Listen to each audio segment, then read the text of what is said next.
গাছে ফুল ফল আনার জন্য বা বিশেষ পরিচর্যা করার জন্য আমরা কিছু পরীক্ষিত এবং অপরীক্ষিত কাজ করে থাকি। যেমন গাছে কীটপতঙ্গের আক্রমণ হলে আমরা বিভিন্ন ধরনের রাসায়নিক কীটনাশক, সাথে সাথে আমরা যারা ছাদ বাগানি বা আঙিনাতে বাগান করি তারা বিভিন্ন ধরনের জৈব বস্তুর উপর নির্ভর করি, অর্থাৎ জৈব কীটনাশক। এই পরিস্থিতিতে আমরা এমন কিছু ভুল করে ফেলি যার জন্য আমাদের শখের গাছগুলো মারা যায় বা ভীষণ ক্ষতিগ্রস্ত হয়। আজকের এই ভিডিওতে আমি সেরকম একটি বিষয়ের উপর আপনাদের সঙ্গে আলোচনা করব, যে বিষয়টি অত্যন্ত গুরুত্বপূর্ণ এবং অনেকে এই ধরনের ভুল কাজ করে তাদের শখের গাছগুলোকে হয়তোবা ক্ষতিগ্রস্ত করছেন, বা এমনও হতে পারে তাদের সেই গাছগুলো মারা যেতেও পারে। নমস্কার বন্ধুরা, আপনারা দেখছেন আপনাদের প্রিয় গার্ডেনিং বিষয়ক channel versatile gardener, unique idea of gardening.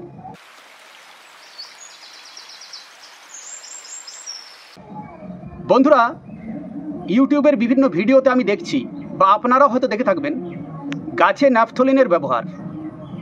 এখন আজকের সেই বিষয়ের উপরেই ভিডিও, এবং ভিডিওটি অত্যন্ত গুরুত্বপূর্ণ। তাই যারা এই ভিডিওটি প্রথম দেখছেন তাদের অনুরোধ করব, যদি ভিডিওটি ভালো লাগে তাহলে অবশ্যই চ্যানেলটি সাবস্ক্রাইব করবেন, লাইক শেয়ার করে আমাদের সঙ্গে থাকবেন। এই যে দেখতে পাচ্ছেন আপনারা, এইগুলো ন্যাপথলিন। আপনারা এই বিশেষ বস্তুটির সঙ্গে যথেষ্ট পরিচিত।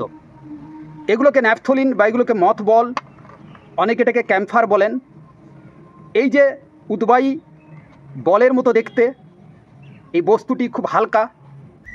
এটাকে যদি আমরা খোলা জায়গায় রাখি তাহলে এটা আস্তে আস্তে এটার আকার ছোট হয়ে যায়। এর মধ্যে যে উপাদানগুলো থাকে সেগুলো বাতাসে মিশে যায়, আর এগুলো খুব সহজেই জলে গুলে যায়। এবং এর মধ্যে যে উপাদান থাকে, অনেক সময়ের মধ্যে দুটো উপাদান বা অনেক সময় একটা উপাদানও থাকে। এর মধ্যে থাকে ন্যাপথলিন এবং এর মধ্যে থাকে প্যারাডিক্লোরোবেনজিন। এই প্যারাডিক্লোরোবেনজিন, এই যে উপাদানটি, এটি একটি অত্যন্ত শক্তিশালী কীটনাশক। তাই এটাকে আমরা ব্যবহার করি, বা আপনারাও নিশ্চয়ই আপনাদের বাড়িতে ব্যবহার করেন। আলমারিতে যেখানে আপনাদের জামা কাপড় থাকে সেই জামা কাপড়ের ভাঁজে, কিংবা এটাকে আমরা ব্যবহার করি বুক শেলফে, অর্থাৎ যে সমস্ত পোকাগুলো আমাদের বইয়ের ক্ষতি করে, যেগুলোকে আমরা বুক ওয়ার্ম বলি, সেই বুক ওয়ার্মকে দূর করার জন্য। এছাড়া এটাকে আমরা ব্যবহার করি আমাদের যে বাথরুম, অর্থাৎ এক কথায় বলতে গেলে এর ব্যবহার বদ্ধ জায়গাতে হয়। কিন্তু অনেক ভিডিওতে আমি দেখছি অনেক ইউটিউবার এর ব্যবহার গাছের উপর করছেন। অনেকে এটাকে বলছেন ভিনিগারের সঙ্গে যুক্ত করে, তার সঙ্গে লিকুইড যে হ্যান্ড সোপ থাকে তাকে যুক্ত করে গাছে স্প্রে করার কথা বলছেন।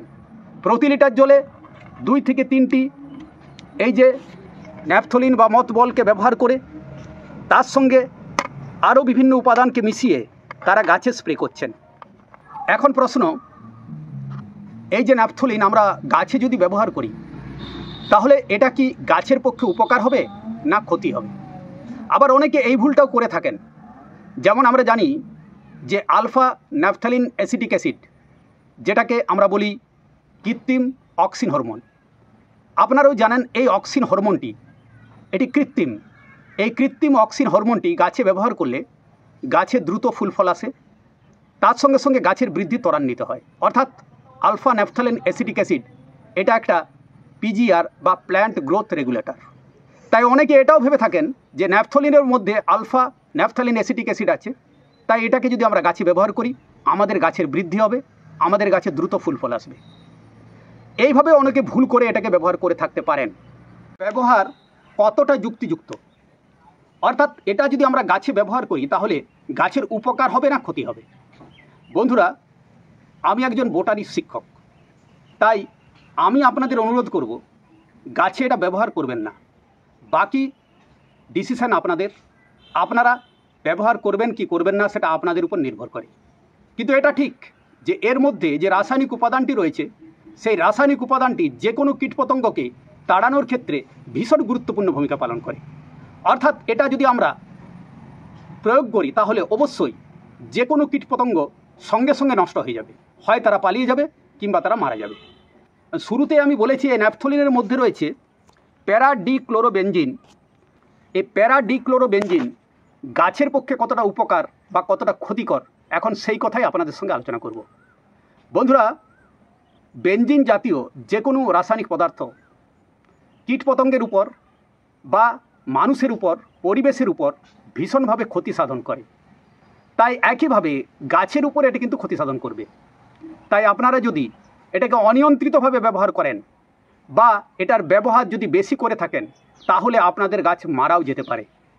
এক্ষেত্রে যে সমস্যা হয় সেই সম্পর্কে আপনাদের বলি।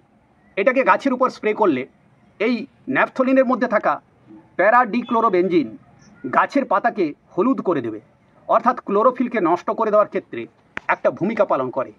এছাড়া আবার অনেকেই ভিডিওতে আমি দেখেছি যে টবের মাটিতে তারা স্প্রে করার কথা বলছেন। টবের মাটিতে স্প্রে করলে টবের মাটিতে থাকা বিভিন্ন ধরনের ক্ষতিকর যে সমস্ত কীটপতঙ্গ রয়েছে, যেমন কেঁচো থেকে শুরু করে, পিঁপড়ে থেকে শুরু করে, উই থেকে শুরু করে, এই সমস্ত কীটপতঙ্গ এটা স্প্রে করলে নাকি সেগুলো মারা যাবে। হ্যাঁ, এটা ঠিক যে তারা মারা যাবে বা তারা পালিয়ে যাবে, কিন্তু এটার একটা সবচাইতে খারাপ দিক যেটা হবে, আপনারা যদি এটা টবের মাটিতে স্প্রে করেন, তাহলে এই পদার্থটি, আমি শুরুতেই বলেছি, একটি উদ্বায়ী পদার্থ, এবং যখন এটা টবের মাটির সঙ্গে মিশবে তখন সেই টবের মাটিতে থাকা অক্সিজেনকে এরা গ্রহণ করে নেবে, ফলে টবের মাটিতে থাকা অক্সিজেনের পরিমাণ কমে যাবে। সেক্ষেত্রে আপনার গাছ ভীষণ অসুবিধার মধ্যে পড়তে পারে, এমনকি মারাও যেতে পারে। তাহলে এটাকে আমরা কি ব্যবহার করতে পারি না? ব্যবহার করতে পারি, সেটাও আপনাদের দেখাবো। এক্ষেত্রে আপনারা ব্যবহার করবেন আপনাদের নিজের রিস্কে। আমি আপনাদের শুরুতেও বলেছি, এখনও বলবো যে আপনারা ব্যবহার করবেন কি করবেন না সে বিষয়ে আমি আপনাদের নিশ্চিত বলতে পারবো না, কিন্তু এটাকে কিভাবে ব্যবহার করা যেতে পারে নিয়ন্ত্রিতভাবে, সেই বিষয়টা আজকের এই ভিডিওতে আমি আপনাদের দেখাবো। বন্ধুরা, এক্ষেত্রে আপনারা যেমন এই ধরনের ছোট গাছের ক্ষেত্রে এটা কিভাবে ব্যবহার করতে পারেন নিয়ন্ত্রিতভাবে, সেটা আপনাদের দেখাই।